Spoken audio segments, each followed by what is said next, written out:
Metro 5 जो प्रकल्प आहे, जो कल्याण भिवंडी ठाणे ही जी मेट्रो जाणार आहे, ते मागे असं समजलेलं की त्या मेट्रोचा मार्ग बदलून खडकपाडा मार्गे ती मेट्रो लाईन नेणार आहे. परंतु त्याच्यामध्ये बऱ्याच तांत्रिक त्रुटी असतील असं मला वाटतं आहे.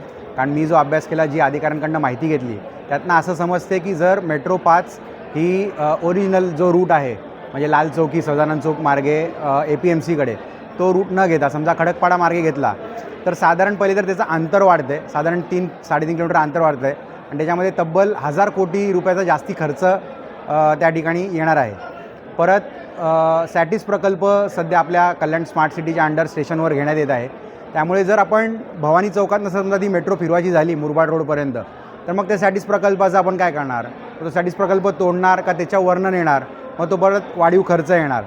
तसंच मुरबाड रोडलाच विठ्ठलवाडी कल्याणनगर उन्नत मार्ग जात आहे, तो पण त्याची पण एक आम आपल्या मुरबाड रोडला उतरत आहे.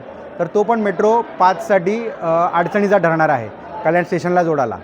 आणि जी मेट्रो 12 आहे, जी कल्याण तळोजा जी लाईन आहे, तर मेट्रोचं नेटवर्क कसं असतं की सगळ्या लाईन एकामेकांना जोडल्या गेल्या पाहिजेत. तर समजा आपण नवीन मार्गे नेलं तर मेट्रो 12ला जोडणं मेट्रो 5ला हे कठीण होणार आहे. त्यामुळे त्याचा जो विस्तार आहे तो खुंटणार आहे. त्यामुळे मी खासदार साहेबांकडे हीच मागणी केली की आपला जो ओरिजिनल मार्ग होता मेट्रो 5चा तोच तुम्ही ठेवावा, ज्याच्यामुळे खर्चही कमी होईल. 1200 कोटी रुपये जनतेचे वाचणार आहेत. त्याच्यामुळे विस्तार होणार आहे. मेट्रो 12ला इझिली जोडता येणार आहे.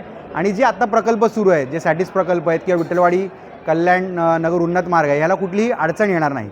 तर खासदार साहेबांनी सकारात्मक इकडे भूमिका दिलेली आहे. सांगितलं मी याची स्टडी करतो आणि आपण पुढे काय करता येईल याचा आपण मार्ग काढू. खूप खूप खूप छान. खूप मजा आली. थँक्यू देशपांडे. देशपांडे एक नंबर. देशपांडे